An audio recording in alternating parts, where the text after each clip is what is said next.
kulan ballaaran ay maanta isugu yimaadeen madaxda gobolka Togdheer kan degmada Burco Salaadiin Cuqaal iyo Culumudiinta gobolka ayaa lagu falanqeeyay xaaladda abaareed ee haatan ka taagan guud ahaanba gobolka Togdheer iyo sidii dadka abaaraysan ee ku dhaqan deegaamadaasi ay kaalmooyin loo gaarsiin lahaa. ugu horreyn waxaa kulankani ka hadlay gudoomiyaha gobolka Togdheer Yaasiin Maxamed Cabdi oo ka warbixiyay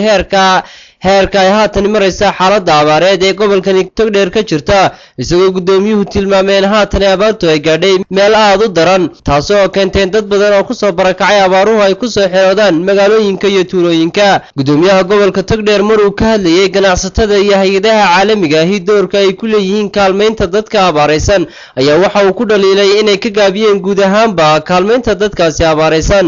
war hadda tiin tijaarti iyo ragii lacagta haystay iyo dadkii wax tari karayay daawanaysa wallahi ma noolaanaysa inaydan kala noolaan kare haddaydan ka danqan inaydan kala noolaan kare wuu jiray maalmo dhaweyto ninka jiro kamid ah tijaarta bacafteriga inuu raashin iyo lacag bixiyay oo reer Burco meeshu ka bixiyay ee u dhiibayna waa gudida qaranka Soomaaliya Hargeysa weey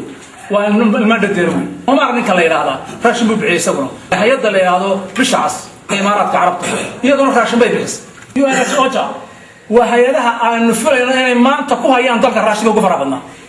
إنه يالله وقعنته هذا كتيره أيام ما أنت أبنه وحنوقنا ما له حتى يبحر ما تاني تاي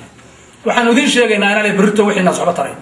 لكن ما أنت اللي بهاي إن هيئتها عالمية يكون محلية والدنيا جيبا إلا كقيب ولا رنتا. سلطان عثمان سلطان علي مدرسة يقولون كلن كاسيكا هذا يا شجين هاتن لوكسوي هاي هيركا يا بارتم رئيسه يسوق وباقي جناح ستة يقرب شو قبيل يسكت ديان سيدي لا تاكل لها ضد كاسي بارسان يسوق سلطان كتلاهان سوتشيدي إن هاتن لقون كقبل كتقدر لبحرال وحرية ضد كسب بركعي أبارها. وحنوجع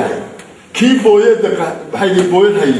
إنه بويديسي لبنلاوي فوسطه كوكادي إنه لبنلاوي كي بترول كيبني بترول كإنه لبنلاوي